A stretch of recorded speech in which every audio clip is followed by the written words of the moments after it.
And good morning, Nigeria. Today, we shall discuss 5 years of Buhari administration, focus on the economy.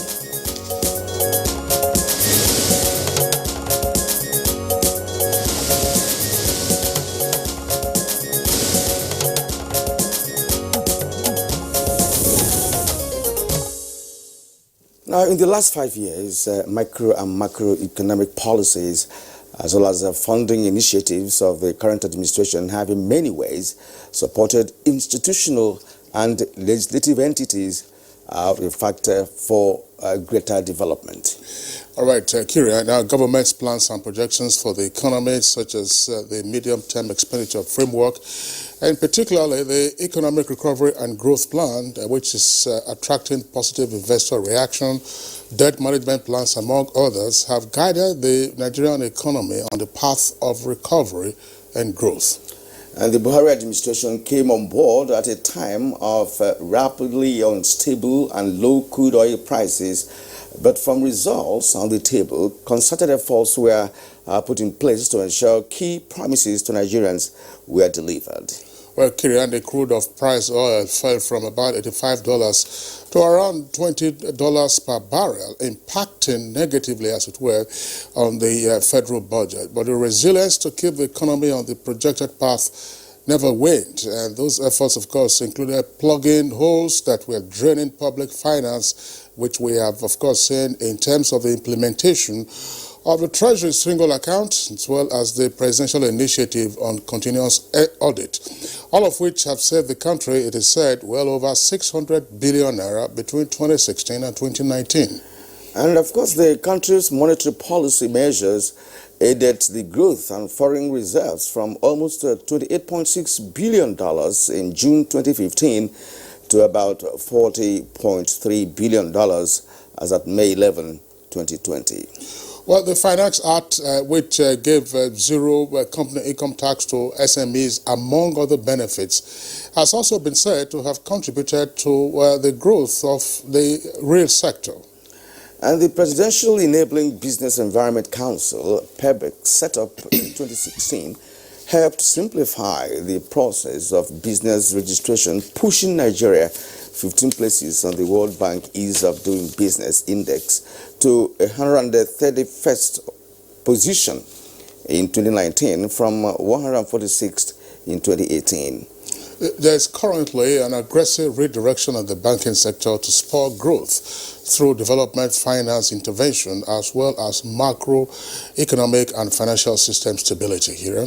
And now the CBN has made a tremendous efforts to stabilize the exchange rate, while also opening an investor-exporter window to allow inflow and sale of forex at prevailing market price.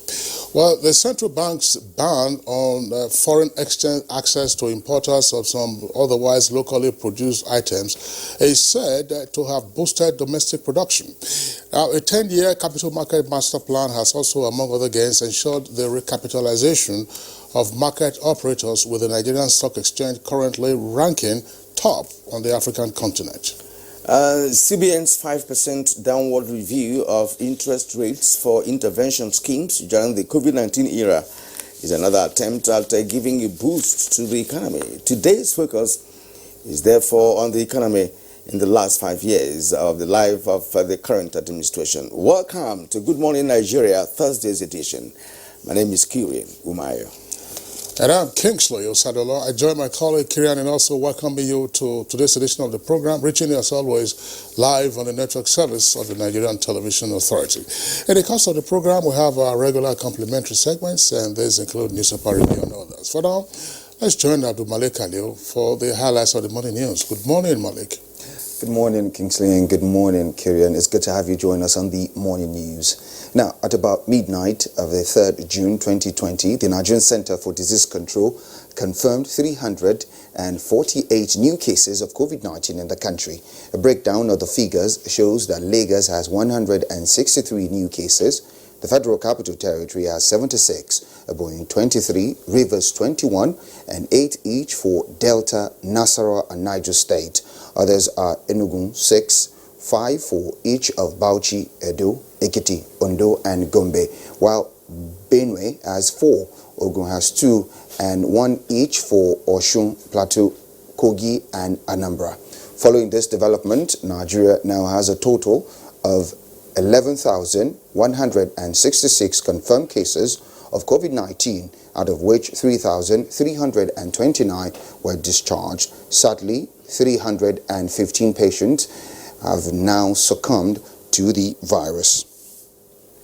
Now, the Federal Executive Council has approved a refund of over 148 billion naira to 5 states of the Federation for the rehabilitation and reconstruction works carried out on the federal roads in their areas. Addressing newsmen after the meeting of the Federal Executive Council, Information and Culture Minister Lai Mohammed, however, said this will be the last time the Buhari administration will be entertaining such requests from states. That they inspected the roads and the bridges, and that not only were they completed, they are in substantial good form. However, there was a caveat. Henceforth, if any state takes on a federal government road, it will not be paid for. You will not get any refund. And even if you want to pay from your own pocket, you will still need the permission of the federal government. The job will have to be supervised by the Federal Ministry of Works. Now, despite the COVID-19 pandemic, construction work at the second Niger Bridge has continued with vigor as the incremental launching of the superstructure and the access roads connecting the bridge at both ends of Asaba and Obosi interchange at advanced stages of completion, while the commencement of the construction of the Onitsha-Owerri interchange gives hope that traffic at the primary roads will be further reduced. We thank Buhari for giving us our second Niger bridge. It will ease traffic on the first bridge, and this second Niger bridge will make it easier for people in terms of this festive periods. So it will ease movement and congestion at the OP worker houses. It's what we are looking for since years ago. So as you can see, the work is moving. The wife of the president, Aisha Muhammadu Buhari, has condemned in strong terms the gruesome death of Nigerian daughters who were mercilessly raped by men who in some cases are their fathers, brothers and protectors of their chastity. Mrs. Buhari said women are increasingly becoming vulnerable in a society that is expected to guarantee their safety, and she says Nigerians owe it a duty to do everything possible to protect them. In a statement, the wife of the president said she has started working with governor's wife of the 36th state to end gender-based violence in Nigeria. Mrs. Buhari called on all stakeholders, especially the Federal Ministry of Women Affairs, as well as legal and security agencies, to expedite action so that justice takes its course accordingly. Now, President Muhammadu Buhari has commiserated with Governor Ifeanyi Okowa and owners of shops gutted by fire at the popular Bugonogo market in Asaba, the Delta State capital.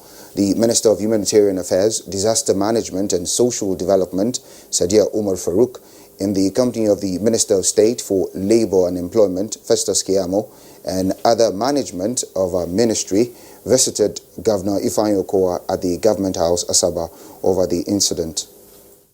We're here in Delta State at the behest of His Excellency President Muhammad Buhari to bring our best wishes and condolences to your state as a result of the unfortunate fire incident. I want to express my gratitude to you and through you also to Mr. President for this visit of confidence. And that concludes the news highlight for now. Good Morning Nigeria continues with Kingsley and Kirian after the break.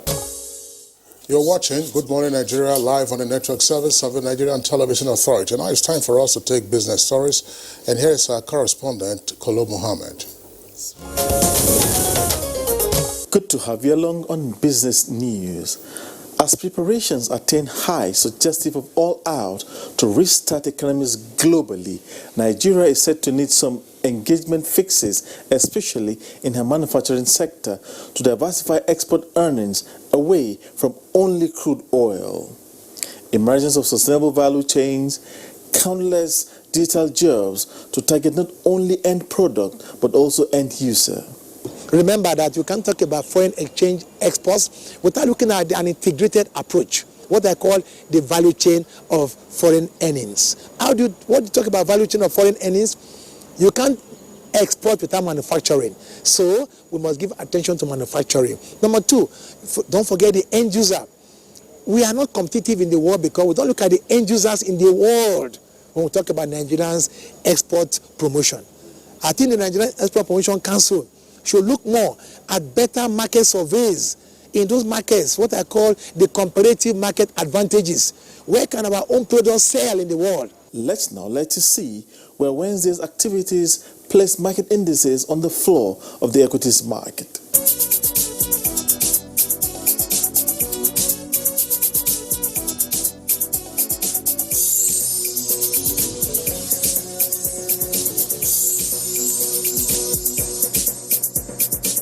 In appreciation of your consistency in coming along on business news, I say many thanks. I am Kolo Muhammad. Thank you, Kolo Mohammed, for that report. And next on Good Morning Nigeria is a review of today's national dailies.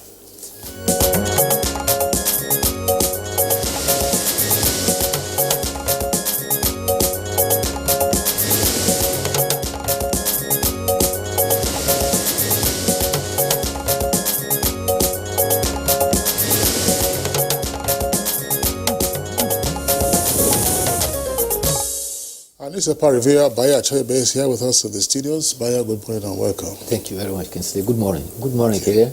Good morning, Nigeria. Baya, you're welcome to the program. Thank you. And let's begin with the leadership newspaper. Alleged 1 billion fraud. ICPC drops charges against ex-Customs boss Digo. And AGF takes over prosecution of kidnap campaign Wadume. The two stories on page 10 of a leadership newspaper. And the lead story this morning on the paper is proprietors, teachers lament continued closure of schools. Say the federal government must take over payment of their salaries or allow them return to classrooms. 1.1 million jobless rather. 1.1 million now jobless in 84,614 private schools as government loses 72 billion naira tax in 3 months. There are other stories on the right-hand side of the photo story on the leadership newspaper this morning. And the military kills top terrorist leaders and 72 fighters. That's on page 6. As NAF records historic all-female crew on ISR mission. Federal government refunds 148 billion naira road repair funds to states. Stories on page 6. Ojikalu finally regains freedom, leaves Kuje prison. It's on page 11. Market optimism pushes oil price near $40 per barrel. The story is on page 2. Man kills brother over goat intestine. That's on page 12. Don't meddle in a Do APC primary of Basaki wants Oshomole. Details on page 11. BOA Boa gets federal government's nod to reopen $400 million facility at Port Harcourt Terminal. That's on page 7. 2020 Hajj. We are waiting for Saudi Arabia's official decision. That's for 2020 Hajj. That story is on page 2 of leadership newspaper. All right, let's also take a look at the window page of the Punch newspaper. The lead story is on the epidemic of rape and murder in parts of the country. Another student raped and killed in Oyo. Ekiti Hawker defied. They have 3 riders. Amnesty asks President to declare rape national emergency. Aisha Buhari seeks speedy action on cases. Atiku and Dabiri Arewa react. Kogi Commissioner under investigation for assault and rape, say police. And above the nameplate, you have workers protest picketing, asks government to clear 17 billion naira contract debts. That's with the Federal Ministry of Agriculture and Rural Development. That's page 21. Suspected herdsmen killed 22 in Benue and southern Kaduna attacks. Bauchi Deputy Governor tests positive for coronavirus. Worship centers, that's the kicker. JNI says PTF guidelines is difficult, and Catholic faults continued closure. Details on page 2. And below the composite photographs on the front page there, you have federal government brought compromised COVID-19 test machine to FMC. That's a claim by Kogi. Details on page 9. Zulum, that's the governor of Borno State, suspends hospital workers for abandoning duty posts. FEC, Federal Executive Council, approves 1.6 billion naira for second Nnamdi Azikiwe Airport runway. FEC approves 1.6 billion naira for second Nnamdi Azikiwe Airport runway. That's in Abuja. And then man to die for raping Kaduna 2-year-old to death. That's page 11. Shomole should not be involved in the Edo governorship primary, according to Pasake, who is the governor of Edo State. Well, Kingsley, sadly, rape is becoming a national epidemic now, because another 19-year-old student who is a student of the Institute of Agricultural Research and Training in Ibadan has also been found raped and murdered. She had come home and she went to the back of the compound to fetch water to have her bath. It was her 9-year-old brother who, upon not seeing her in the compound, looked for her and found her with a deep machete cut on the head. She has been violated and killed. The mother is a housewife. The father is a driver of a cab driver. They have surrendered their fate. The girl has been buried according to Islamic rites, but the police are investigating the matter. You will recall that just only last week we were lamenting about the death of Ms. Mosua, a microbiology student of the University of Benin. Thanks to Providence, one person has already been apprehended, and certainly he will lead the police to arrest the others. Coming back to COVID-19, Nigeria has now 11,166 cases. This is arising for 346 cases that were registered yesterday in 19 states. Lagos and the Federal Capital Territory are in the lead. However, the worrying is that states that used to register just 2, 3, or 4 cases are now beginning to register numbers in their scores. Rivers State has recorded 23 and Ebonyi State 21. Kogi has registered a 3rd case, although the location of the case was not indicated. There's been a dispute now.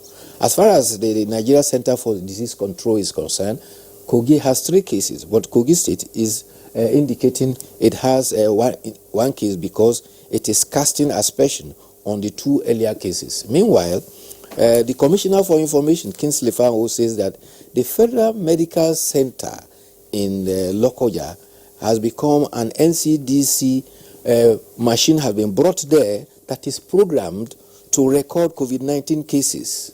And therefore, they are cautioning their citizens to be very careful in accessing medical health at the Federal Medical Center, Lokoja. This is a very dangerous development that has to be needed in the board.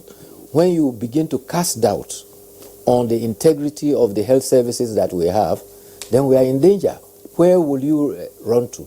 Kogi State says they have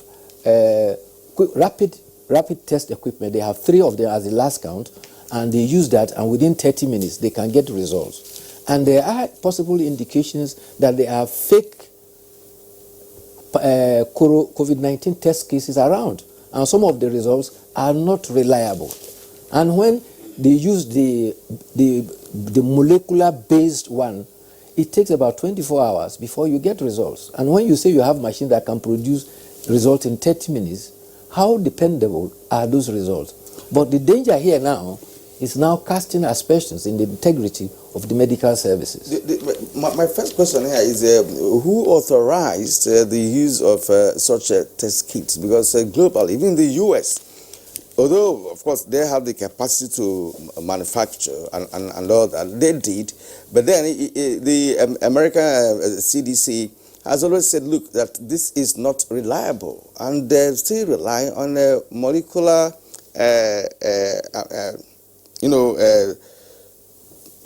process of testing. And if any state in Nigeria decides to start using a test kit that has not been certified by NCDC or any other health organization, because I know that even WHO has been questioning the efficacious level of those kits that can give you results in an hour or thereabout. So I wonder, I don't know whether the Kogi state is operating outside the entity of Nigeria. Well, gentlemen, I mean, with the greatest respect, I think it's advisable that, perhaps, because we have very little time left for this segment, we spend our precious time discussing other issues, because for each incident that arises between Kogi and the NCDC, Kogi escalates it and assumes that it is being pilloried, that its image is being solid. So there's virtually nothing that anybody can do. You've talked about test kits. Everybody knows that those test kits have major challenges in terms of their integrity. NCDC says, like, look, you have so many cases of COVID-19 in your state. 3, they are saying, no, it's only 1. And there was none. Then you have imposed a lockdown. So it's almost, at this point, probably, time wasting to be discussing what is happening in Kogi. And we just hope that there's no explosion in terms of the number of cases. What is more worrisome, Kirian, you and I were on set yesterday, the epidemic of rape and murder. I mean, rape, of course, is a serious offense on its own, but then accompanying it with the capital offense of murder is something that calls for serious concern. And everybody should be up in arms. Yesterday, happily, we had the Force Public Relations Officer with us on set, and he gave very useful advice as to what rape victims and indeed their family members should do when such incidents occur, so as to help with the investigation, the development of the case file, and the diligent prosecution of these elements, who are prowling around as sexual predators. Yes, indeed, because it's a critical thing that very drastic measures must be taken. And the point to start is, like you pointed out, diligent prosecution. Well, the other interesting story is the issue about reform from the federal government. This had put to rest the issues about federal government rules that has been repaired by states. In fact, all the 36 states of the federation had a request. Earlier on, 31 had approval. The last 5 that was approved yesterday, with a caveat. Don't repair federal government rule without our consent any longer, because if you do, it won't be refunded. I think refund the issue. The issue is, look, even if you do it with our consent, we're not refunding. That's what I heard. I mean, that's what I heard. That they must be supervised by the federal. That is it. Before you be refunded, they must be supervised in the first instance. Well, we'll see how it goes. Part of the major challenge that we need to do is that the federal government will have to cede some of those roads that are now so-called federal roads to states so that they can take care of them. Bye, Achebe. See you again tomorrow. Tomorrow will be another day. Thank you. Okay. All right. It's Good Morning Nigeria, live on the network service of the NTA. We'll take a short break now. When we return, we'll be discussing 5 years of the Buhari administration with a focus on the economy. The program is Good Morning Nigeria on the network service of the NTA. We thank you for staying with us up to this moment. And we are looking at 5 years of Buhari administration, and our focus is on the economy. Now, before we commence our conversation, here is a background report put together by Victor Azu.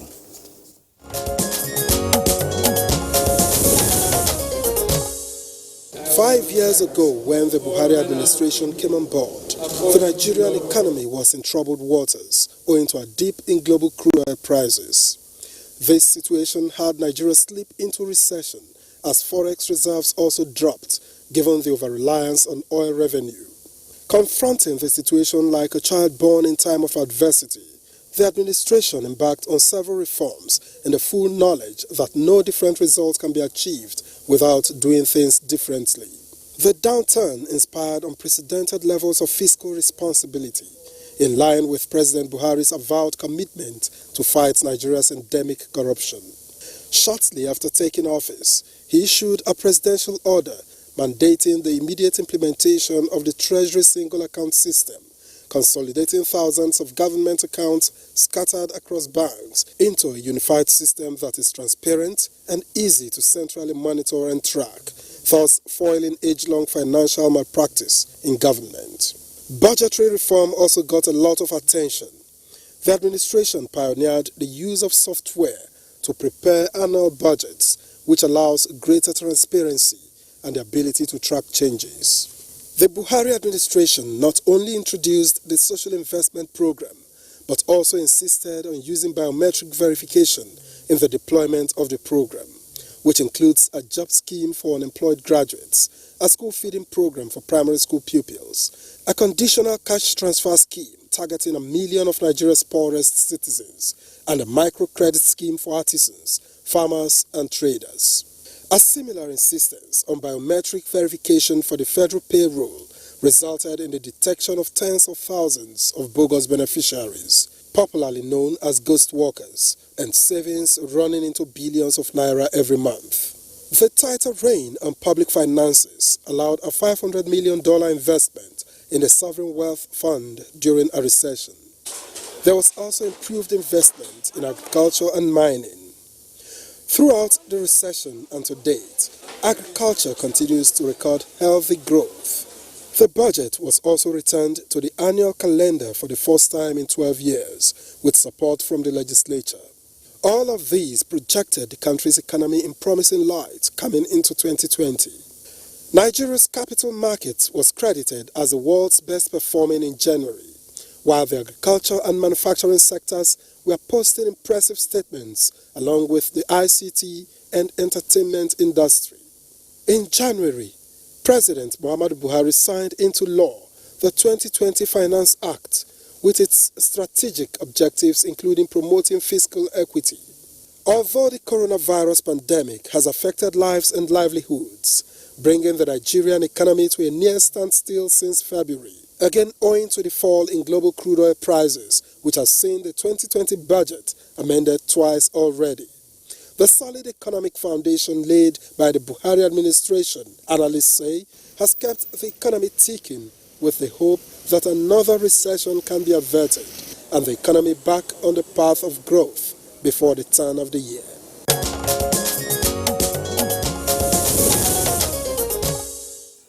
Many thanks, Victor Azu, for that background.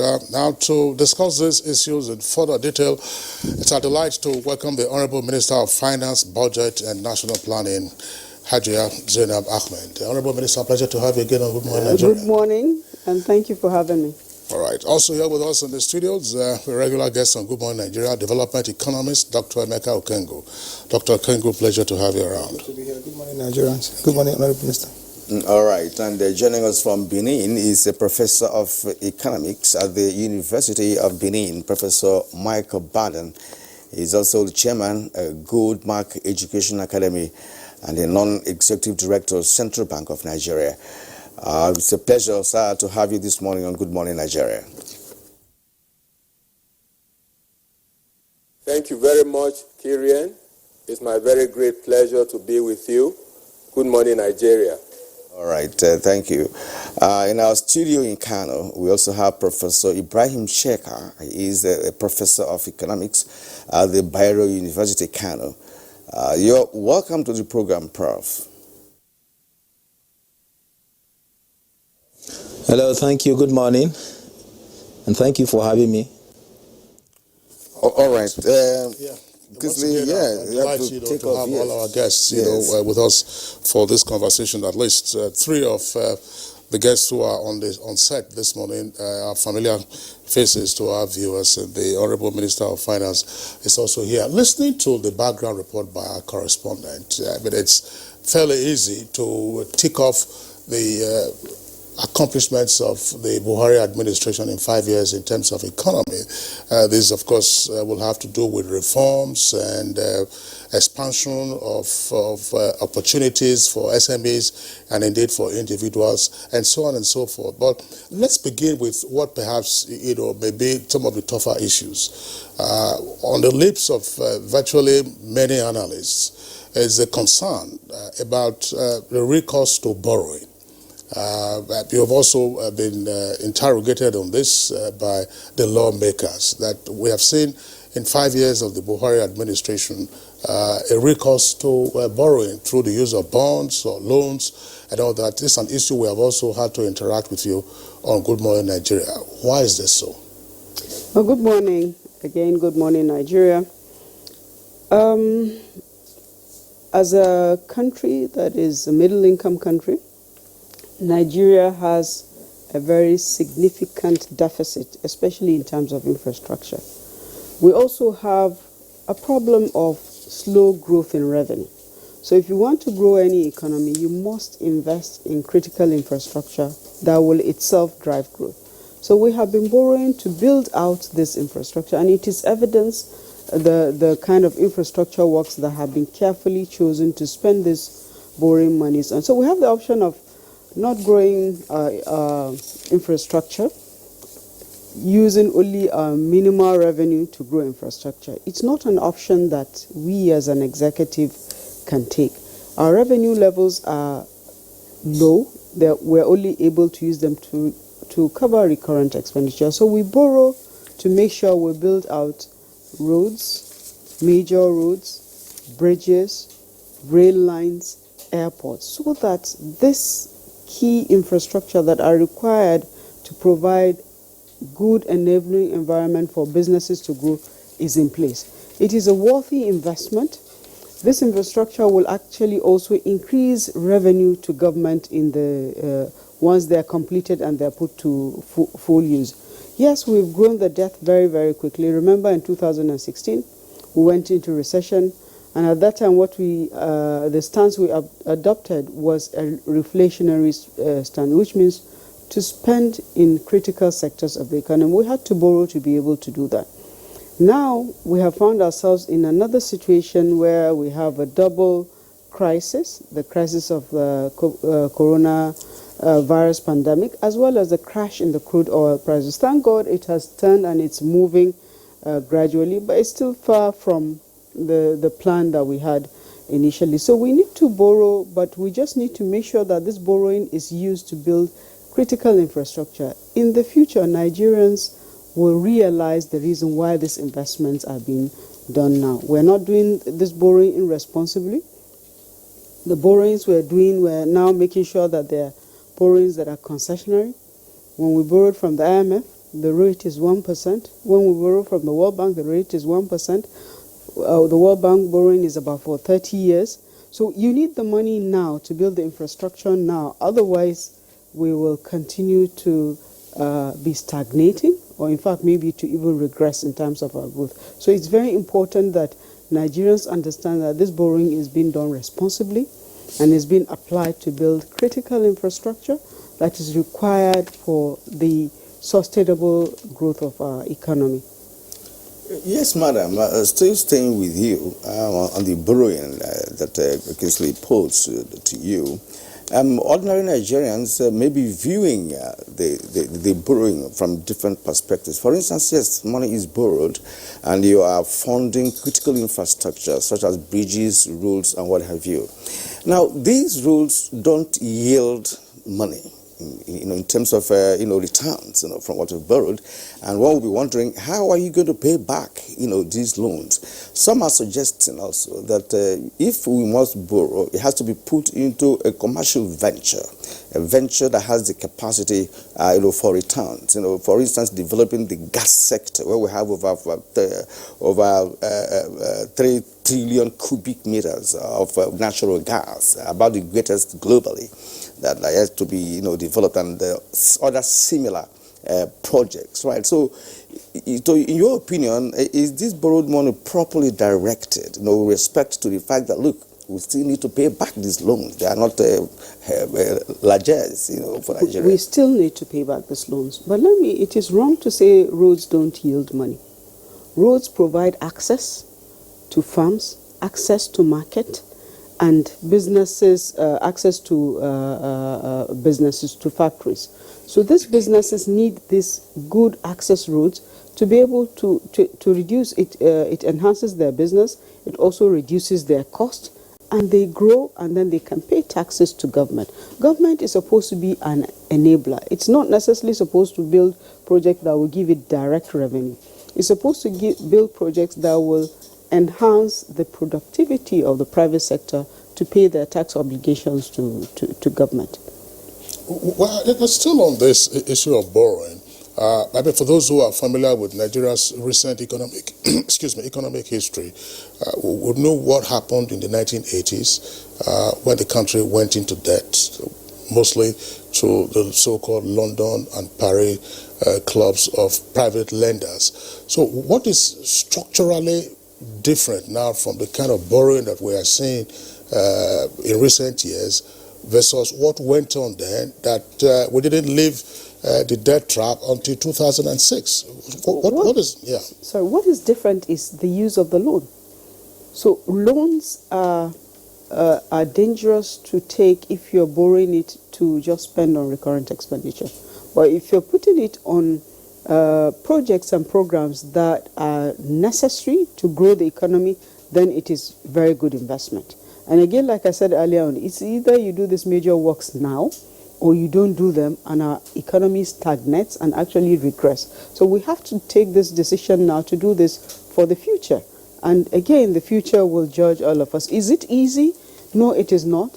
Is the risk high? It is very high risk, and it's extremely stressful to have to service debt in an environment where the revenue base is small. But our assessment is still something that we need to do now. So as we're borrowing, we're also putting a lot of efforts in enabling the business environment so that our tax base increases.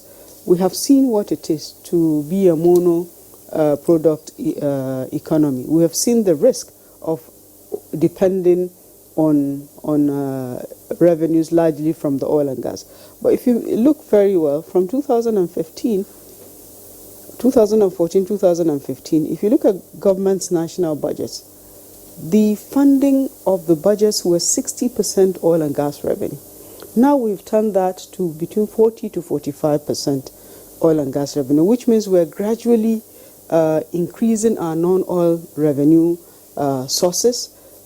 Even within this crisis, the non-oil revenue is still largely consistent. The only area where we had to do a reduction is customs revenue, because we came the global economy came to a standstill in terms of trade, and therefore customs duties had to be adjusted. But all other revenue bases are largely the same. In fact, we have had to even increase government-owned enterprises' internally generated revenues because we're able to reduce their cost.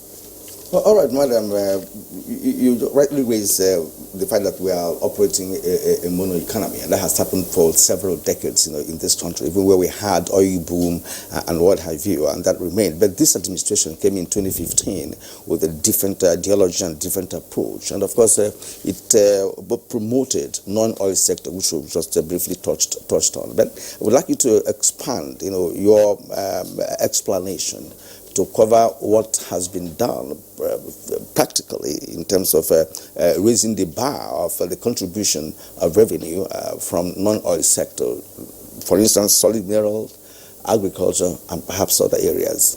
Okay, perhaps I should remind Nigerians that Mr. President's commitment were three simple commitments. One, it was to ensure the security and welfare of the people. Two, was to grow the economy, and three, to fight corruption. And a lot of progress has been achieved in both parts.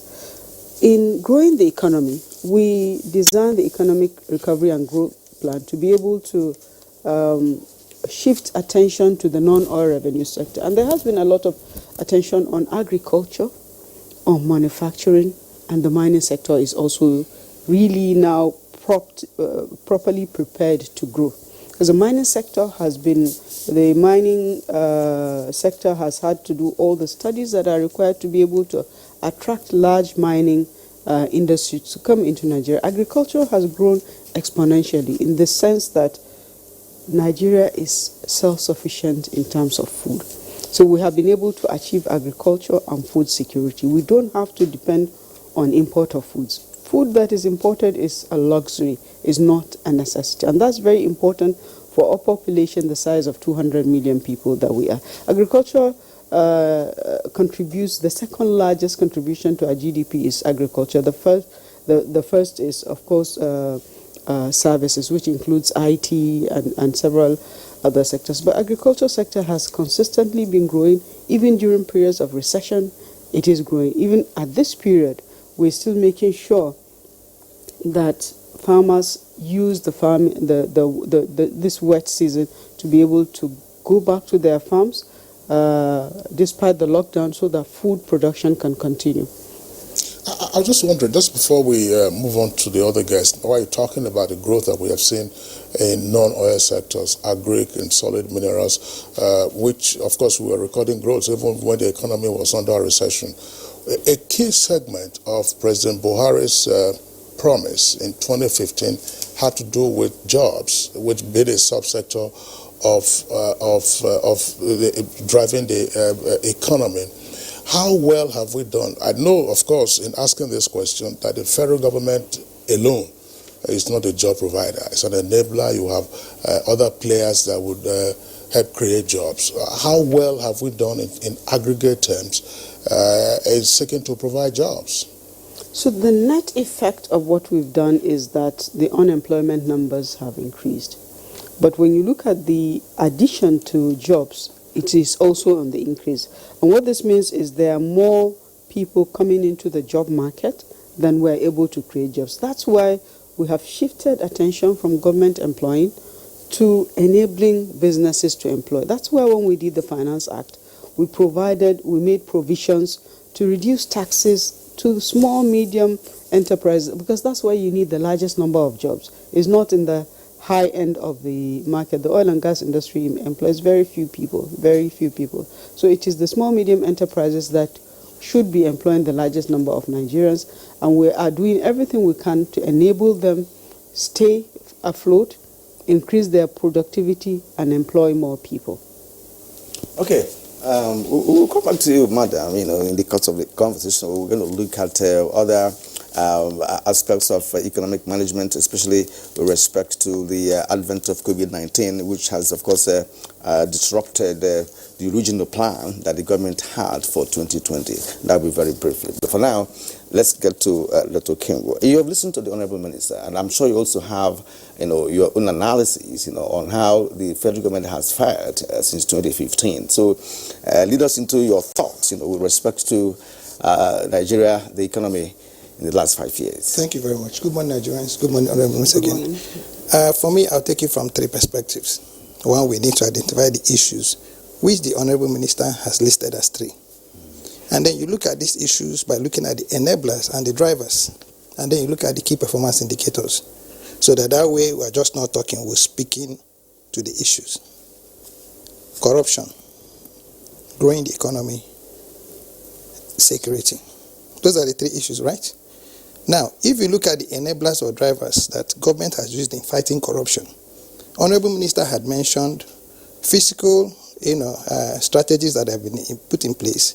She's mentioned the TSA. She's mentioned strengthening of these agencies that now fight corruption. The blind will see that corruption has reduced tremendously in Nigeria due to the fiscal measures that government has introduced in managing public funds. That's very key. Now you look at growing the economy. If you look at growing the economy, the right story is a story, again, the blind can see. When they were closing the borders, everybody was shouting, it wasn't the best to do, it wasn't good to do. But in less than 6 months of closing the economy, we became largely one of the biggest producers of this product called rice, where hitherto we were the biggest dumping ground on earth. That's for everybody to see. Okay? But again, some people will argue that, prices haven't also fallen. Now, this is where you now have the magics of econometrics, where government are putting in subsidies. The people who are bringing in these things into your shores are paying heavy subsidies to make certain that they grow their own economy and keep their people in jobs. This is why people don't understand. And a lot of the rice they are bringing into Nigeria are synthetic, are not organic. So many issues. And then you talk about security. Of course, yes, we have had our security challenges in the country. But unfortunately, we haven't had the red-blue army kind of security challenge where you have an army planning a war. We've had to deal with something as asymmetric. And even in developed countries such as Scotland and Spain has fought this thing for hundreds of years. It's not something that you win by arming yourself more. But let us also give it to our country. We have done very well. Okay? Now, you look at probably what you now call, what has government thus far done to be able to make certain that we grow our economy? You look at the agri sector again. Let me go back to the agriculture sector because I am heavily involved in it. I know one or two things that has happened there. Okay? Every typical Nigerian, each time I come here, the first thing I say is, please also remember to call me a farmer. You find out that government are building much synergies now between, ministries, departments, and agencies are now involved in what I don't call the agriculture, but the agro-ally sector. Okay, you find that there's a lot of relationship, being built between the Ministry of Science and Technology, the Ministry of Water Resources, and the Ministry of Agriculture in trying to now grow what you might be able to call a holistic, multi-dimensional but single-track development projects in that sector. Okay, and then you look at even research. Okay, we've dipped from 2.25 years to about 1.8 now. Is that bad news? For me, no, it's not. Because it should have been worse. I mean, if you had this free fall, okay, for the fact that we're able to stem it at 1.8 growth in a recession, okay, or what you mean in a lockdown, means that we'll have more hope. And if you listen to the central bank governor in their last MPC meeting, okay, you'll find out that, yes, if we do the right things, if we're able to stay the course, if we're able to maintain the fiscal discipline that government has also, put in place now and is pursuing very vigorously, okay, you will find out that I think by this quarter, I don't think that the growth will be too nice, okay, for very obvious reasons. But I think that the next 2 quarters, by the time we get to the fourth quarter, I have a very strong belief that we'll be exiting, we'll return back into growth. So in one short word, I'll give kudos. I mean, it's not always good to praise people when they're seated in front of you. The Honorable Minister has done tremendously well. Nigerians owe her that applaud. Okay, she's remained focused, she's remained unmoved, okay, and in pursuing fiscal policies which she heads. It's obvious, you can see.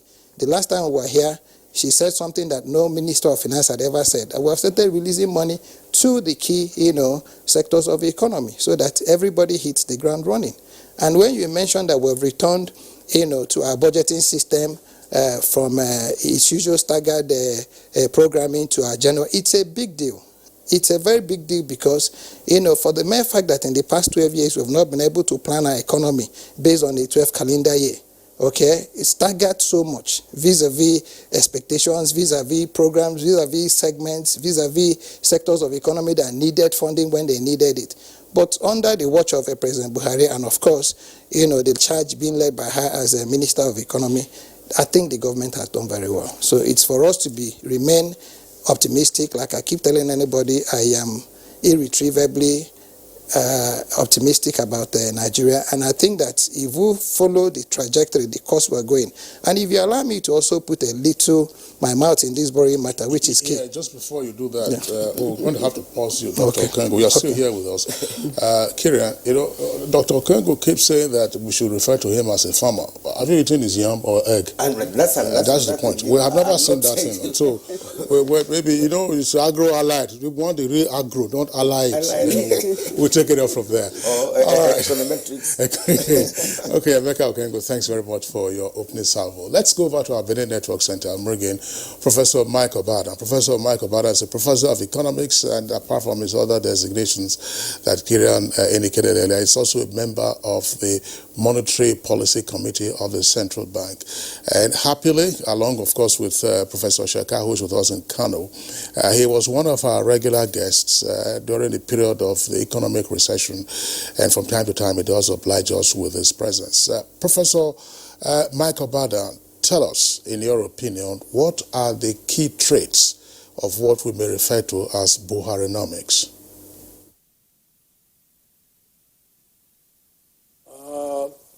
Thank you very much, Kingsley.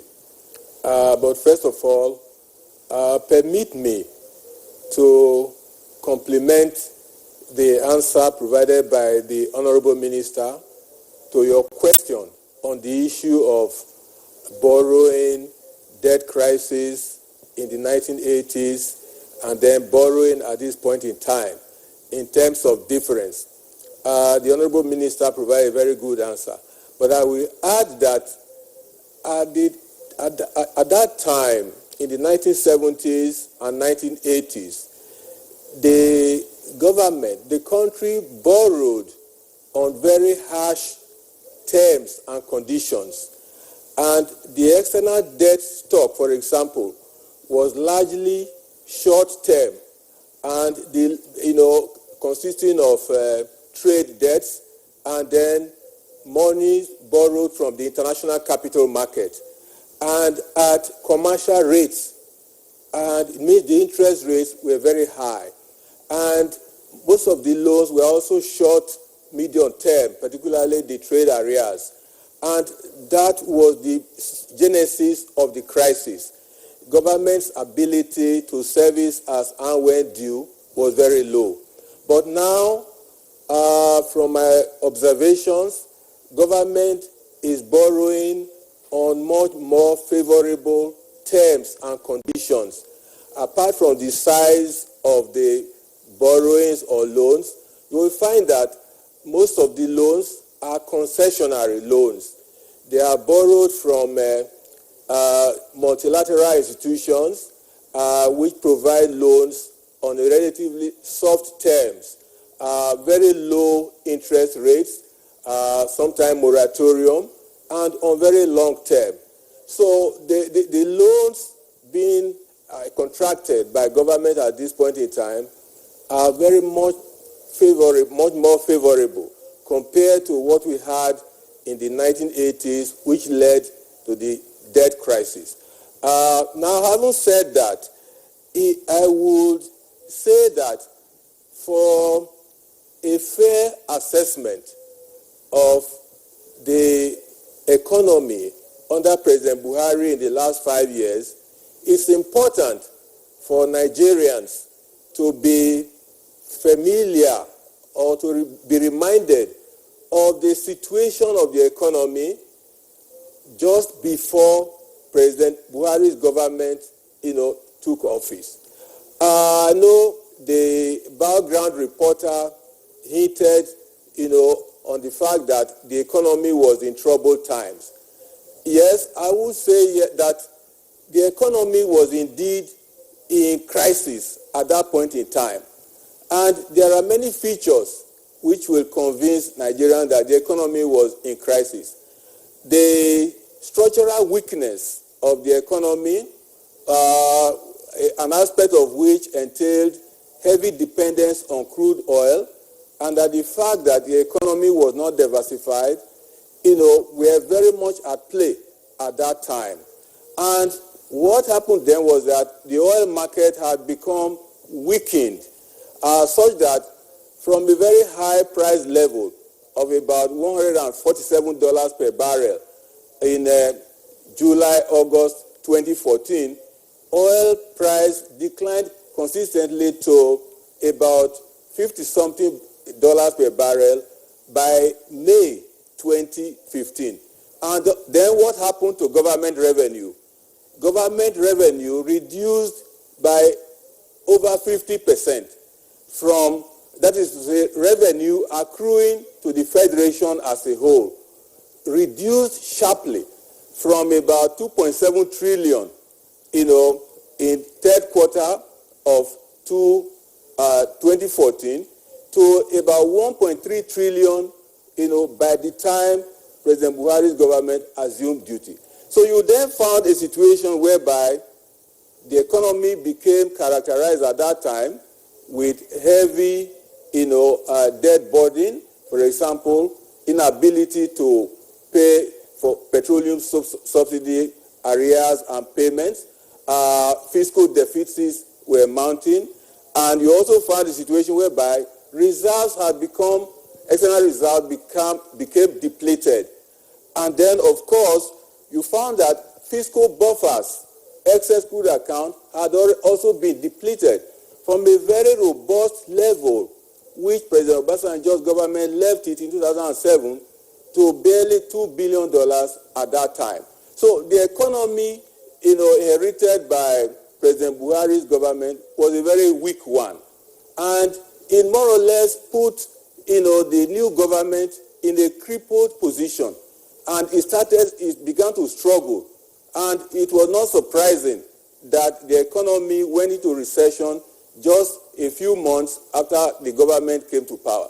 So if we bear this in mind, then we'll be able to appreciate the significance of the various measures that government put in place, in the last 5 years to revitalize the economy, get the economy out of recession in 2017, and then do many other things. Now, back to the important question you asked. The very important measures or strategies. Government did take very important adjustment measures in 2016, which moved the economy out of recession, aided by improved oil prices.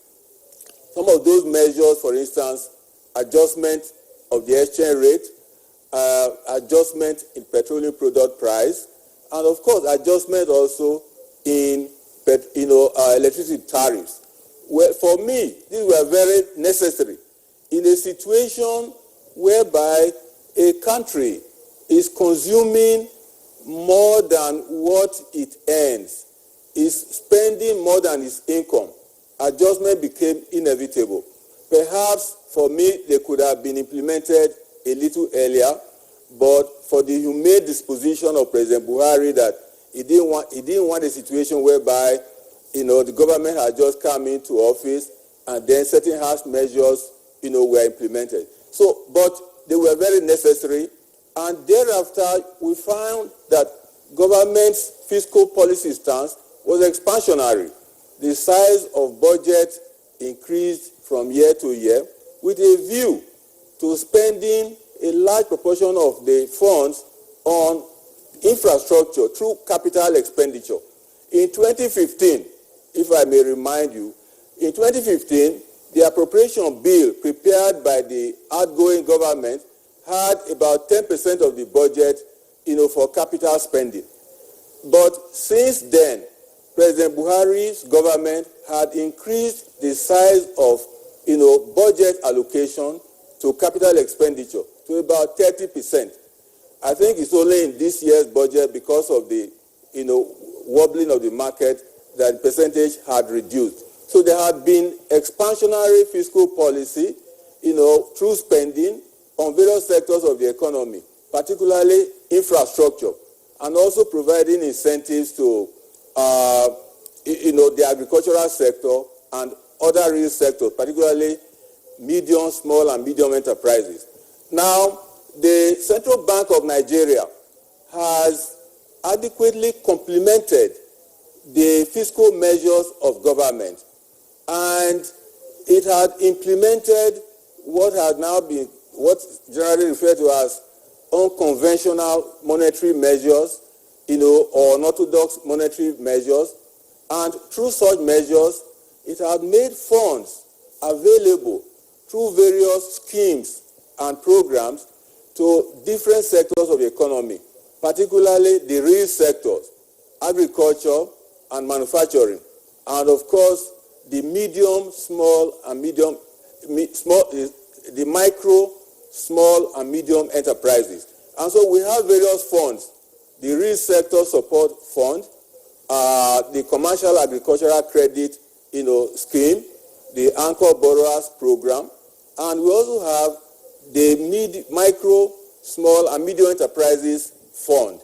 And through these schemes and others, loans are made available to various operators at affordable interest rates of interest which less than 10%, 9% indeed. And in the most recent interventions, the central bank has reduced the interest rate to about 5%. So these funds have been made available to different sectors of the economy. All right, Professor Barden, you have indeed touched a good number of issues, with respect to what the government has been able to do in the last 5 years to the nation's economy. We're going to come back to you for further expatiation of some of the issues that you have raised, but we'll have to pause you presently to enable us to get the thoughts of Professor of Economics at the Bayero University, Professor Ibrahim Sheka. Professor Sheka, you've listened to all the guests, and Professor Shekau, sorry, we'd like you to also... It's not Shekau, it's Sheka. Somebody, producer was telling me Shekau. It's Sheka. No, sorry, it doesn't sound like, the others. Professor Ibrahim Sheka. Yeah. I just heard from my producer Shekau, so that was why I got better. It's Professor Sheka. Please pardon us. Now, let's bring you in. You've listened to other guests, and we also want to get your thoughts on what has transpired in the economic environment of the nation called Nigeria. But let me just give you a little background. Of course, you are aware of that shortly after the inauguration of this administration, we went into a recession occasioned by the sharp drop in the price of oil. But the government actually put in place some mechanisms that returned the economy to normalcy after a short period of time. Now, what is your take in what the administration has been able to do, not just in that aspect, but in all other perspectives of our economic development within the last 5 years? Thank you very much. At least you have given me the benefit of listening to my other colleagues, especially my learned colleague, Professor Mike Obadan. Well, actually, the minister had spoken very well. And I would also like to add on the reasons he gave on the issue of loan that government is taking. Sincerely speaking, we know the policy thoughts of the government is to ensure diversification. And if you are to diversify the economy, certainly you must provide infrastructure. Road network is needed, railway lines are needed, power supply is needed in order to boost the industrial sector as well as the agricultural sector, which are the major sectors to support the oil sector in the economy. So really, it's not a matter of footing the loan where revenue can be generated like you asked the minister. No, it's a question of creating enabling environment, providing infrastructure for production activity to take place. With regards to the question you asked, really immediately after inauguration, the Nigerian economy entered deep into recession. But with the help of the policies the government designed, especially in the economic recovery and growth plan, we were able to get out of recession within a short period of time, even though the rate of economic growth slowed immediately after the recession. Well, that is normal. The issue is if you want to assess or if you want to consider what the government did, first of all, you base it on the promises made by the president, like the Honorable Minister had rightly pointed out, that he's going to face the insecurity as well as the issue of corruption and fixing the economy. Now, if I should give a suggestion, Nigeria can be seen as an old car, that if you are fixing one part of it, the other part will get down. The reason why I say that is, look at the insecurity problem. When President came into power, the major problem was in the northeast, in Borno, in Adamawa, Yobe, and other parts. But we all believe now that the Boko Haram is on their own. They have been marginalized. They have been reduced to the barest limited number. And then, of course, that time, over 13, 14 local governments were taken over, but now they have all been recovered by the Nigerian forces. We can say a lot of achievements have been made there, but unfortunately, the insecurity problem shifted to the northwest. Katsina, Sokoto, Kaduna, Niger, and other states, in the name of bandits, in the name of whatever kind of thing that is going on in the country. So we can say the president had tried very well, the government tried. And then with regards to fixing the economy, like we said, the major thrust is to avoid relying on oil as the major source of foreign exchange to the government. And a lot of policies have been put in place. And of course, we have seen them working. In fact, one of the reasons why, if you remember, during Kalu in 1980s, when SAP was introduced, Nigerians demonstrated against external loan. But now nobody is resisting. We all believe government is doing the right thing with the loans taken. And the only fear is that in our budget, it has started taking, the debt service has started taking a very a lion's share, about the size that is even much more than the amount dedicated for capital expenditure. So the fear is if we keep taking the loan, probably we may reach a point where probably half of our budget will go into debt service. But sincerely speaking, if we are going to give a score to the government, we'll give it a pass mark, certainly. And again, if we look at the issue of unemployment, the minister has rightly pointed out, Nigeria is a very huge country. And a lot have been done in order to, improve conditions that could secure job for Nigerians, especially improving the agricultural sector by closing borders and making our farmers to produce and other kinds of crops. But sadly, if you look at the figures, if you are going to go by the index, you find that the unemployment rate is still at 14% and more. So I think, again, in that respect, government had tried, but only that the pressure, the number of people seeking for a job, the number of graduates that are coming out of universities is large and is, is so dynamic, it's growing. And of course, government has limited resources to fix the economy so that all of them can be accommodated. But certainly, we can give a pass mark to the government by all these policies that are being in place. Thank you very much, Professor Ibrahim Sheka, with us from our Kano Network Center. I will return to you. Let's come back to the studios. Professor Sheka, once again, thanks a lot. We'll return to you in the course of the conversation.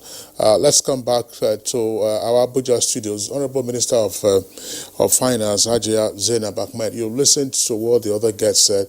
The key economic roadmap for the administration was encapsulated in the ARGP, that's the Economic Recovery and Growth Plan, which expires this year.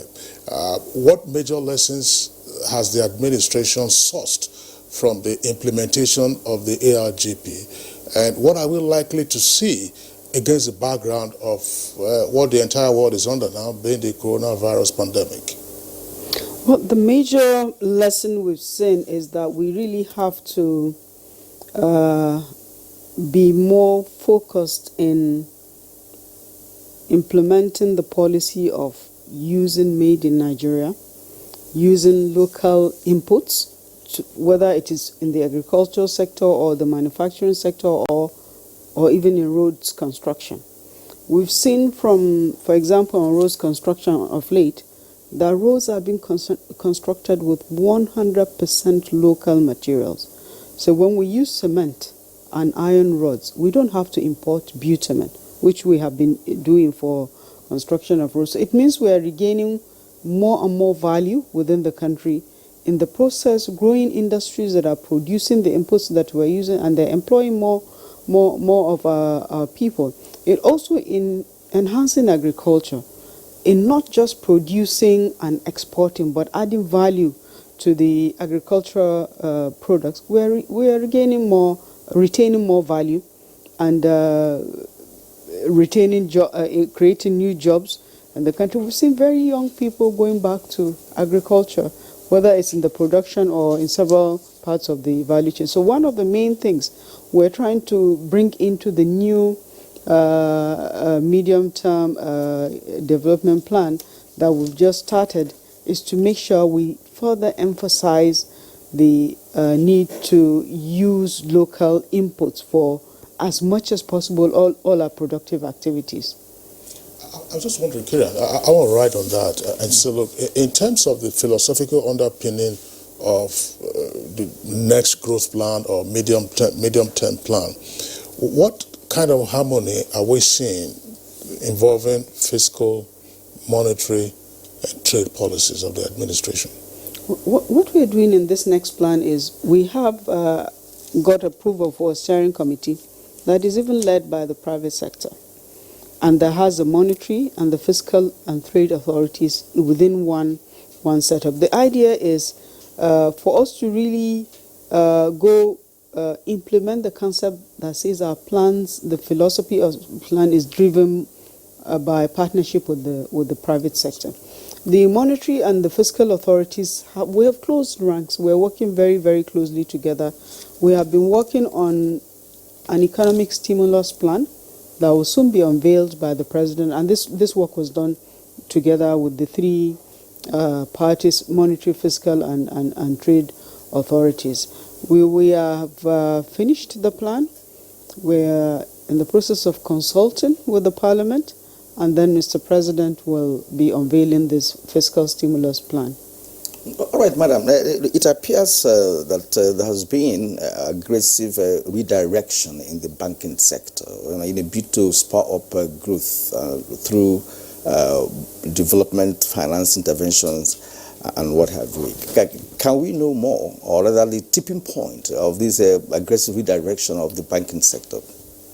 Well, the banking sector, the monetary authorities are working with us to make sure that the development finance institutions are strengthened, that there are interventions that are directly designed for a few major sectors of the economy. Of course, agriculture has always been there, but now there is more emphasis on providing low-cost financing for small, medium enterprises. The central bank has been able to prevail on and provided regulations to the banking system to reduce the cost of borrowing by their policies, but also to stay action on repayments, to defer repayments, to make it easier for people to retain money so that they can plow them back into their businesses.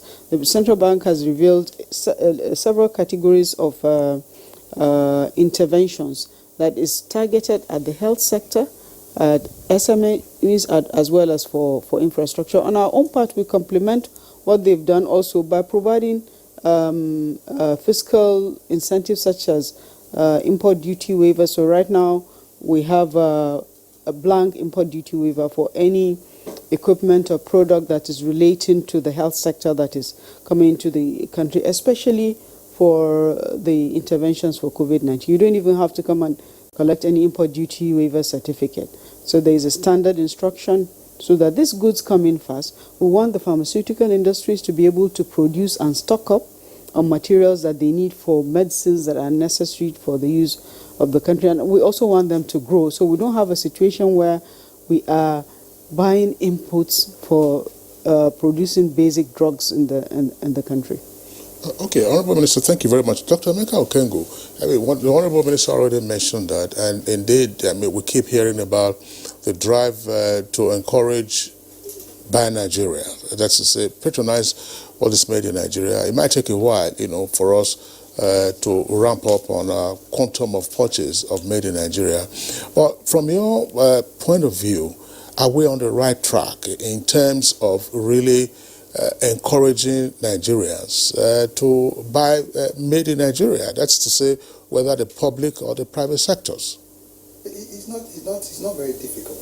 We've always, it's easy. If you remember in the days of hops and barley, okay, remember when they used to use barley, then they now introduced maize. In less than 2 months, people couldn't tell the difference. Instead of imported barley that they were now turning into malt, and we started using our maize, and it bought on. Ditto for rice. I'd be very surprised if I came to your house now and you served me foreign rice. Everybody is eating our local rice. So I don't think the problem is for Nigerians to buy into made in Nigeria. I think, like you said, it is the availability and the quality. And in talking about availability, this is where you now talk about ramping up production, because there are two levels of production: the inputs, and then what you take to your midstream, and of course what you take to your final products. And it is at that input level that I think that we might need to strengthen a little bit, so that you can get farmers or get producers or get input to be able to now make certain that you produce commercially. And to that extent, if you allowed me, I would in a minute discuss that something like that is happening. My center has a relationship with the Ministry of Science and Technology, and what we want to do is to see if we can be able to now deploy technologies already existing in our MDAs to what we call climate smart, community-based agro and allied centers of excellence. Now, what does this long grammar mean? Government seems to be focused more on local government. We are saying no. My center is in a small rural area in Kuje, and what has happened is that every farm output that they get from their farms, they bring to my center, and I'm using it to fatten my cattle. So there is a seamless synergy. There's so much peace there. And what I now also do is to now get inputs and then give to them to be able to plant on their farms. So we're trying to replicate this in every ward in Nigeria. And you have 8,809 of them.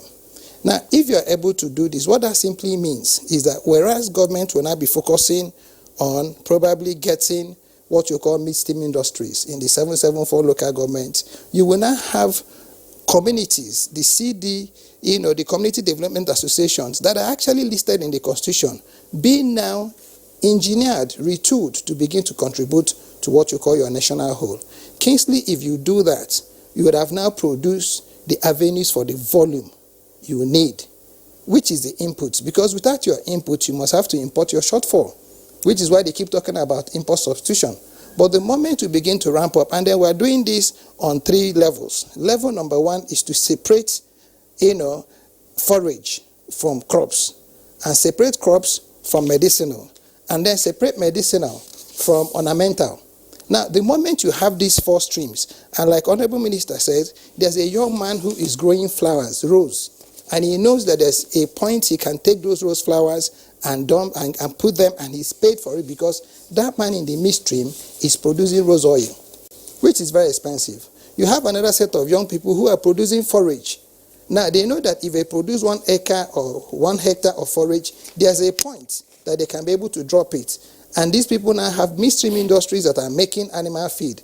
Ditto for medicinal plants. Like I said, the last time the DG of NIPRID was there, we had gone there to meet with them, and you find out that NIPRID has produced so many protocols, but commercializing it becomes a major challenge because of the back-end inputs. So the moment what government has done, like Madam has said, the physical policies are very key. And for the fact that it's just not talk, they are walking the talk, simply means that those of us who now want to play at the rail sector, which people rarely discuss, everybody talks about the private sector, but the rail sector is actually where the McCoy is. If we get it right. Just a word, Mr. Kingsley, on inputs. Just to remind us all of what we've done in terms of a major input for agriculture, which is fertilizer. We now have up to about 34 fertilizer blending plants that are fully functional. We don't have to import fertilizer into the country. So a farmer like Doctor here can say, this is the mix of fertilizer that I need, and they actually produce it for you. The President has also reduced further the price of fertilizer from the market price of 6,000 naira by another 500 naira, just so that the farmers can have fertilizer at cheaper cost. Okay, Madam, I hope we will have time, for me to take you on the issue of science, technology, and innovation, which, of course, COVID-19 has brought into the limelight, within the last 2 months globally, right? But for now, we would like Professor Obada to use just 2 minutes, for you to answer this question before we take a break, and that concerns the issue of stabilization of the exchange rate, which is, of course, one of the aspects of economic management that has become an uphill task in a number of years now.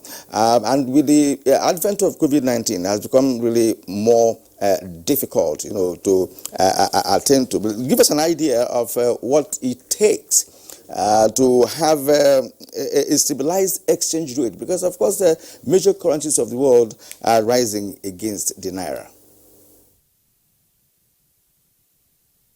Very much, Kirian.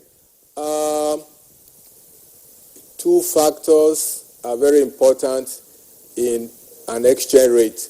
The demand for foreign exchange and the supply of foreign exchange. You find that in Nigeria, the demand for foreign exchange for quite some time has been very high in relation to supply. The external reserve position is also important. If we have large stock of reserves, that enables the monetary authority to intervene in the foreign exchange market and keep the exchange rate at a relatively stable level. But I want to say that the Central Bank of Nigeria, for about 2 years now, until this COVID-19 health economic crisis, had been able to stabilize the exchange rate.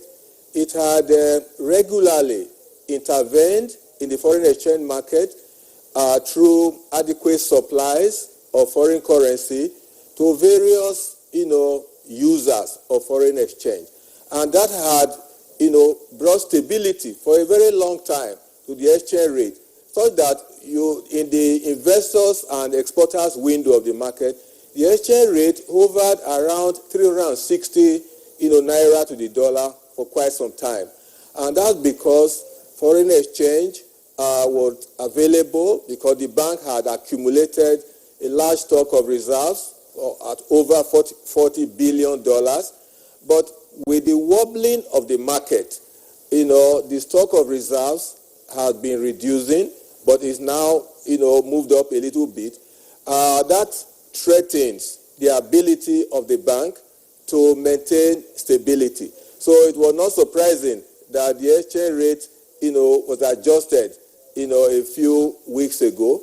So, but we are hoping that, with the current trends we are observing in the world oil market, reserves accumulation can start again, and the bank's ability to keep the exchange rate stable, will be heightened. But I assure you that the bank will continue to do the needful to make sure that there is not much volatility on the exchange rate. Professor Mike Obadan, while you are still on, just before we go on this short break, we were talking about currency and responding to the question posed by my colleague Kirian. Why does it appear that the Nigerian naira is always a target of currency speculators?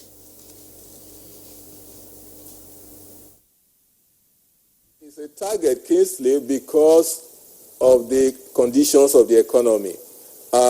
When investors, for example, perceive that the conditions in the capital markets in the rest of the world or in other countries are fairly more favorable, they tend to want to take out their currencies. And so they try to offload the naira in the foreign exchange market and get foreign currencies. And where our own people, businesses, are desperate to import at all costs, then the currency will also be under attack. And I think that is an issue which the central bank had also been trying to address, to ensure that Nigerians reorientate themselves towards local goods, buy made in Nigeria goods, and that releases pressure on the foreign exchange market and also pressure on the naira.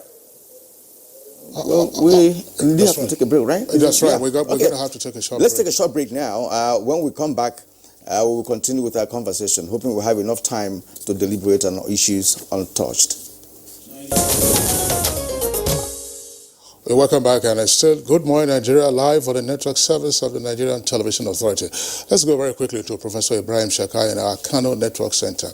Professor Sheka, I mean, against the background of the policy framework of the administration in responding to the economy and, in fact, seeking to grow the economy, plus the numbers that we see. How would you reconcile that with what critics will sometimes describe as Nigeria being the poverty capital of the world, and the fact that, according to those critics, the feel-good factor remains low? We know for a fact that instances of grand corruption are in recession. We also know that the government is struggling and doing its best to ensure that the economy continues to grow.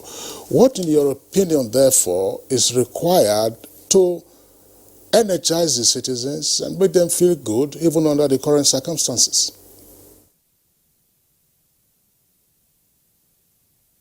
Actually, I'm happy that the government has started opening the economy, because this pandemic that has come into the world has really come to stay for some time. So if anybody is preferring to say, well, until we completely eradicate COVID, that they pick up, their thing is not serious. So certainly the option is that the government has taken to start opening the economy gradually.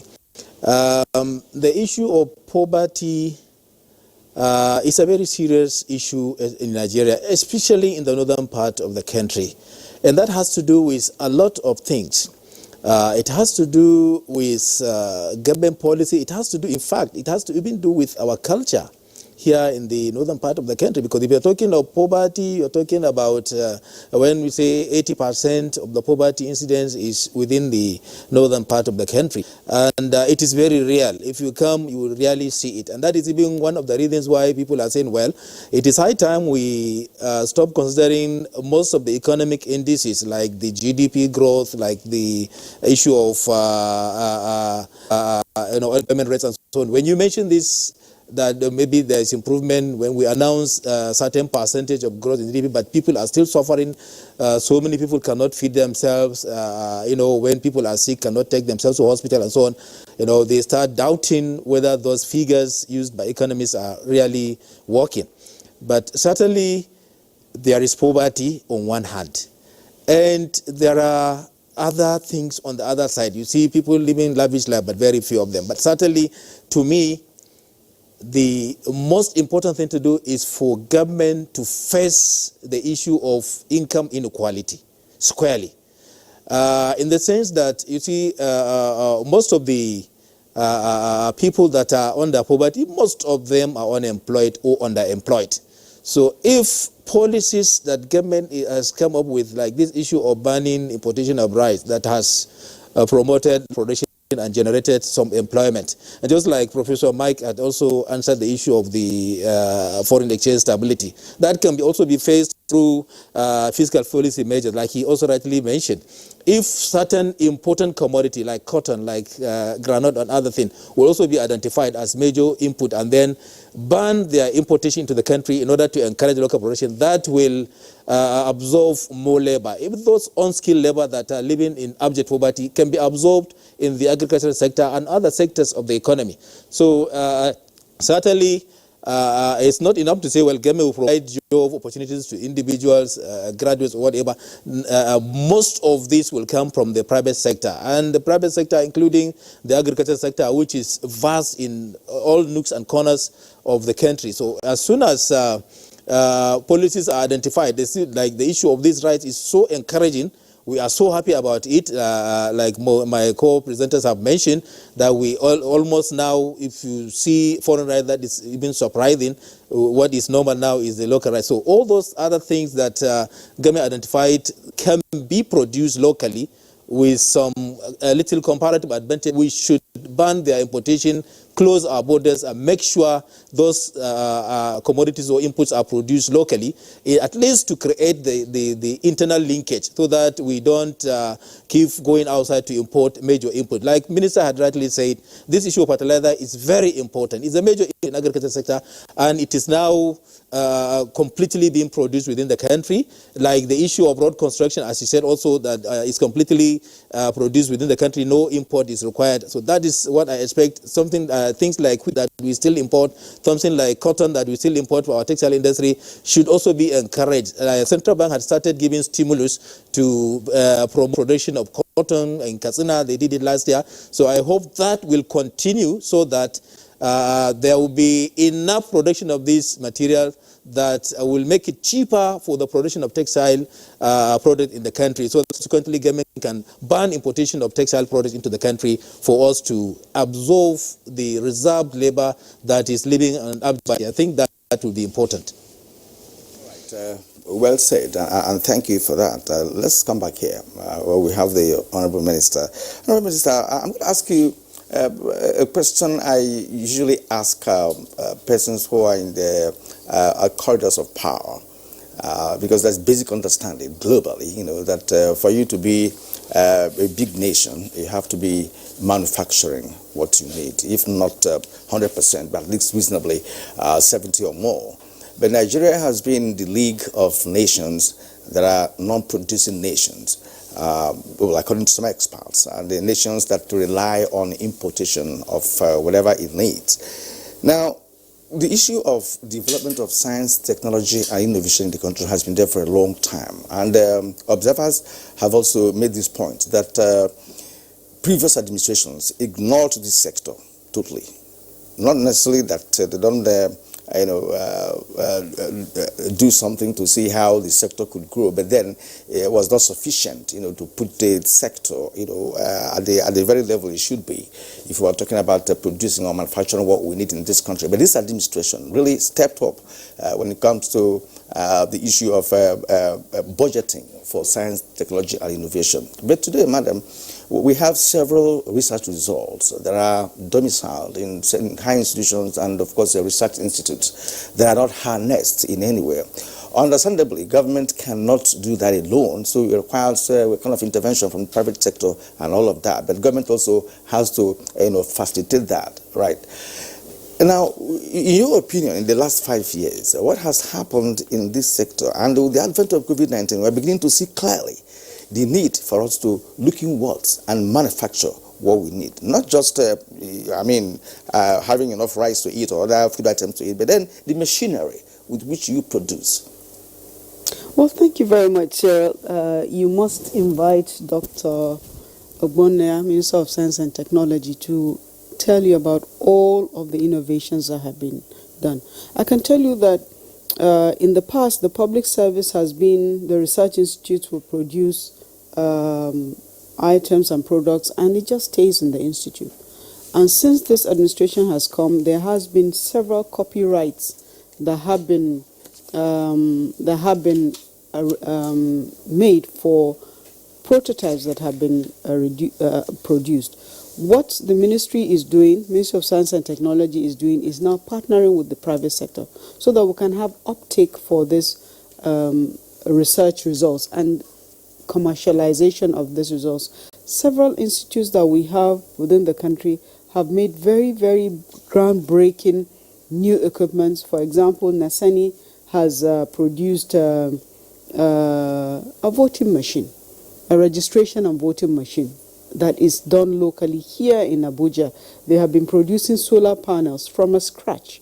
They've also produced this walk-through sanitizer. So there are several innovations that have been done.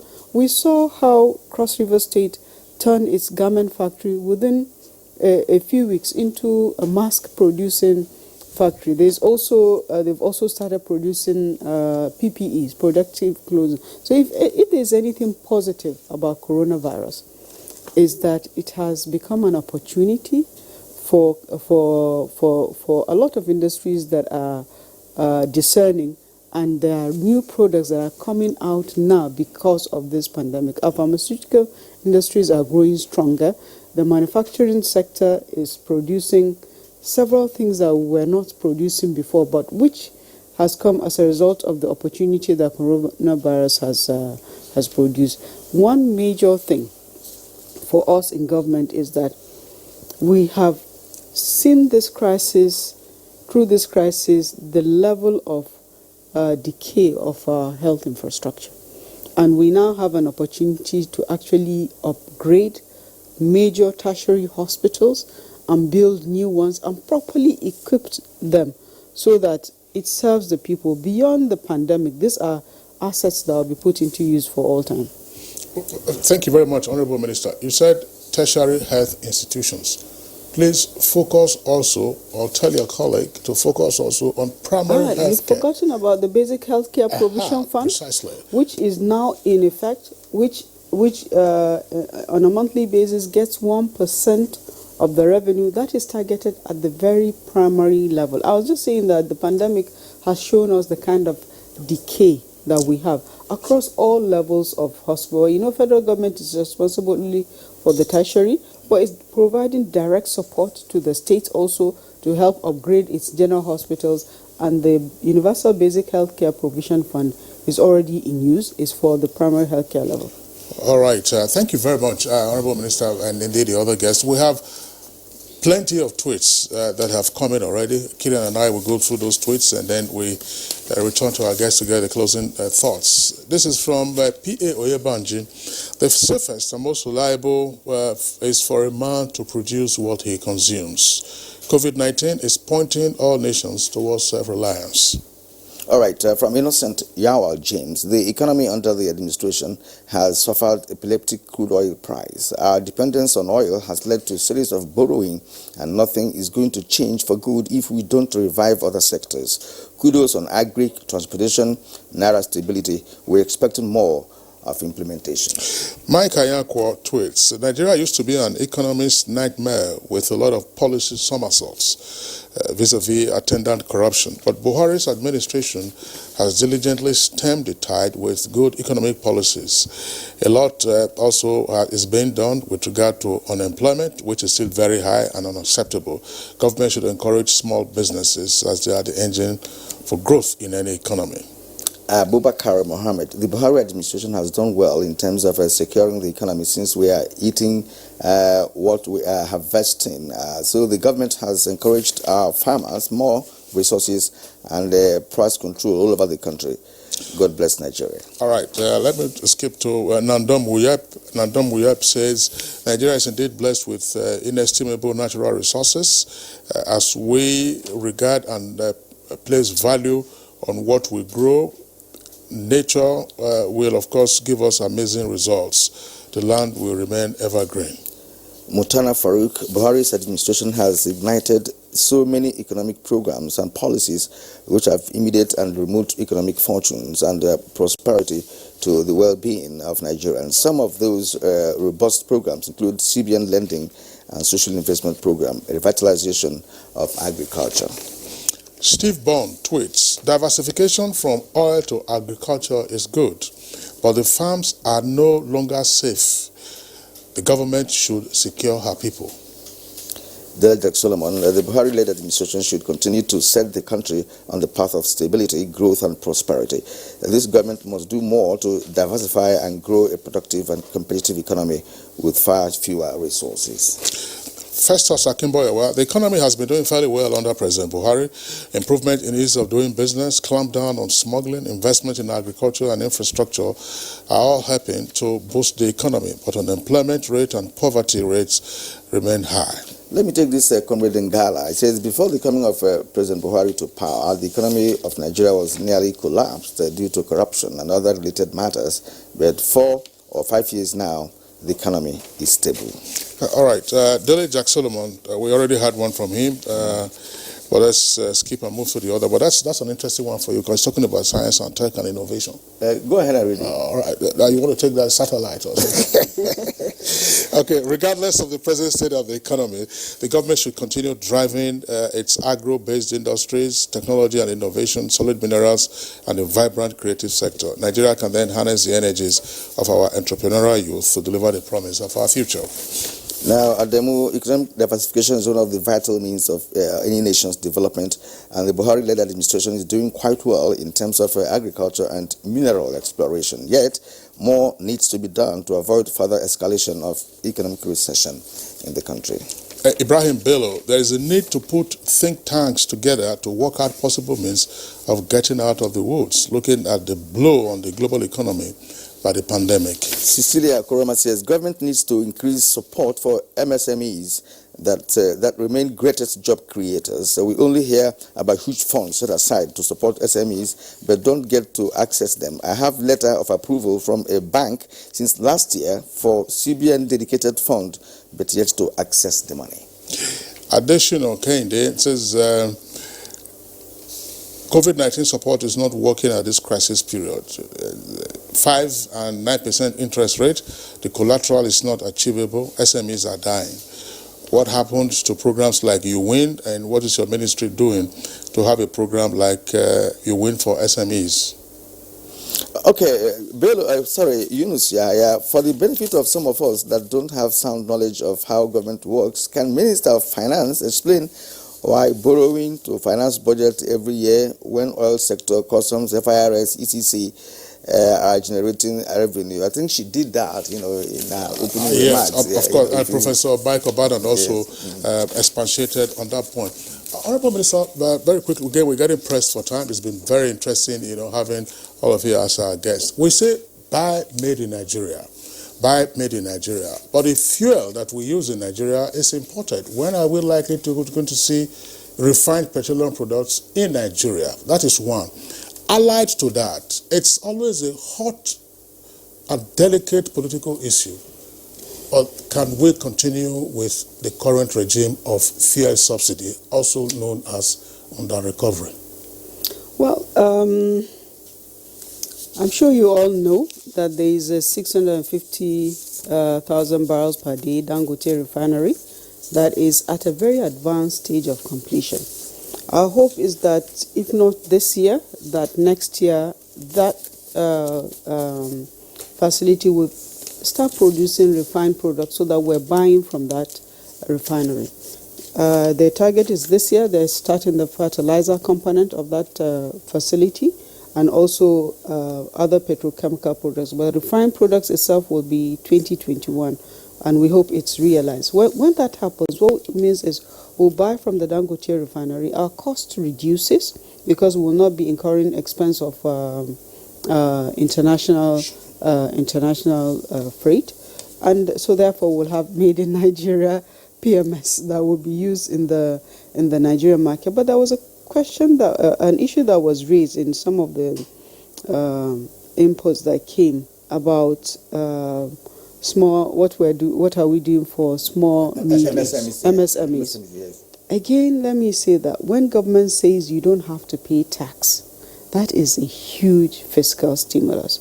So when we say SMEs that have turnover of less than 25% pay zero taxes, it means they retain whatever revenue they generate and put it back into this investment. And when we reduce the next level, 25 to 100 million, we reduce their taxes from 30 to 20%. That is also a huge incentive for those businesses. We also hope that by these tax rebates that have been provided, that the large informal sector will not be encouraged to actually formalize.